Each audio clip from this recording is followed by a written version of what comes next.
બોડેલી પોલીસે ₹5,32,800નો વિદેશી દારૂ ઝડપ્યો. મોડાસર ચોકડી પાસેથી બોલેરો ગાડીમાંથી મુદ્દામાલ જપ્ત કર્યો. બોડેલી પોલીસે મોડાસર ચોકડી પાસેથી ₹5,32,800નો વિદેશી દારૂ ઝડપી પાડ્યો છે. એક બોલેરો પિકઅપ ગાડીમાંથી આ દારૂનો જથ્થો મળી આવ્યો હતો. પોલીસે કુલ ₹13,32,800નો મુદ્દામાલ જપ્ત કરી કાયદેસરની કાર્યવાહી હાથ ધરી છે.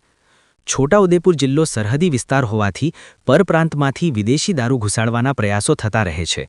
જિલ્લા પોલીસ આવા પ્રયાસોને નિષ્ફળ બનાવી રહી છે. બોડેલી પોલીસને બાતમી મળી હતી કે MP46ZH1666 નંબરની બોલેરો પિકઅપ ગાડીમાં વિદેશી દારૂ લઈ જવામાં આવી રહ્યો છે. આ બાતમીના આધારે બોડેલી પોલીસે મોડાસર ચોકડી પાસે વોચ ગોઠવી હતી.